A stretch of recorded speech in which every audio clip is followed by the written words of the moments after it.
মহাপুৰুষ শ্ৰী শ্ৰী মাধৱদেৱ স্বামী ঢেকীয়াখোৱা বৰনামঘৰত পূৰ্বৰ দৰে এবাৰো পূৰ্ণিমা তিথিত আমি বৰসভা আয়োজন কৰিছোঁ। কালি আমাৰ যোৱাৰাতি পালনাম হৈ গৈছে। আজি বৰসভা ৰাতিলৈ এখনি কণ কণ মইনাসকলৰ দ্বাৰা ৰুক্মিণীহৰণ ভাওনা। আৰু এই পালনাম বৰসভা আমাৰ বহু পুৰণা। পূৰ্বতে আমাৰ দেশত মাৰিমক দুৰ্ভিক্ষই দেখা দিছিল। তাৰ পৰা পৰিত্ৰাণ পাবৰ কাৰণে এই চৈত মাহৰ পূৰ্ণিমা তিথিতেই পালনাম আৰু বৰসভা আমাৰ ৰাইজে অনুষ্ঠিত কৰি আহিছে।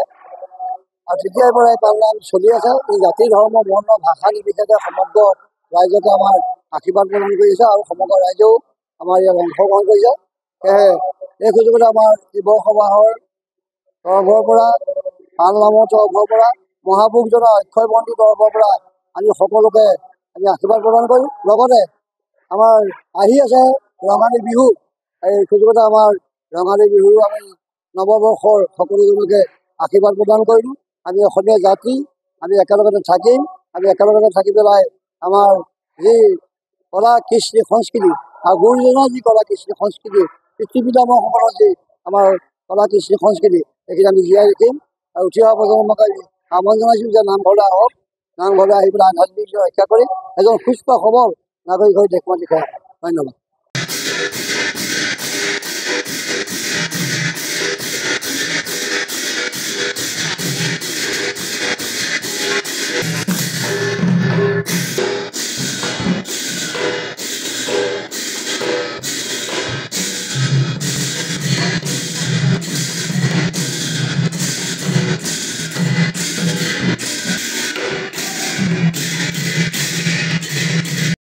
মহাপুৰুষ শ্ৰী শ্ৰী মাধৱদেৱ স্বামী ঢেকীয়াখোৱা বৰনামঘৰত পূৰ্বৰ দৰে এবাৰো পূৰ্ণিমা তিথিত আমি বৰসভা আয়োজন কৰিছোঁ। কালি আমাৰ যোৱাৰাতি পালনাম হৈ গৈছে।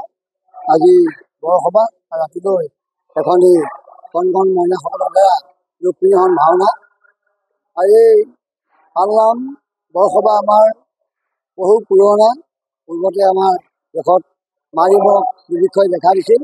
তাৰ পৰা পৰিত্ৰাণ পাবৰ কাৰণে এই চৈত মাহৰ পূৰ্ণিমা তিথিতেই পালনাম আৰু বৰসভা আমাৰ ৰাইজে অনুষ্ঠিত কৰি আহিছে।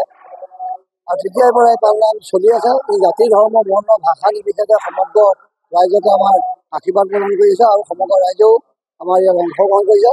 সেয়েহে এই সুযোগতে আমাৰ এই বৰসভাৰ তৰফৰ পৰা পালনামৰ তৰফৰ পৰা মহাপুৰুষজনৰ অক্ষয় বন্তি তৰফৰ পৰা আমি সকলোকে আমি আশীৰ্বাদ প্ৰদান কৰিম। লগতে আমাৰ আহি আছে ৰঙালী বিহু।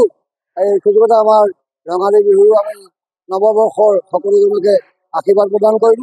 আমি অসমীয়া জাতি আমি একেলগতে থাকিম। আমি একেলগতে থাকি পেলাই আমাৰ যি কলা কৃষ্টি সংস্কৃতি আৰু গুৰুজনাৰ যি কলা কৃষ্টি সংস্কৃতি পিতৃ পিতামহসকলৰ যি আমাৰ কলা কৃষ্টি সংস্কৃতি এইখিনি আমি জীয়াই ৰাখিম। আৰু উঠি অহা প্ৰজন্মক আমি আহ্বান জনাইছোঁ যে নামঘৰলৈ আহক।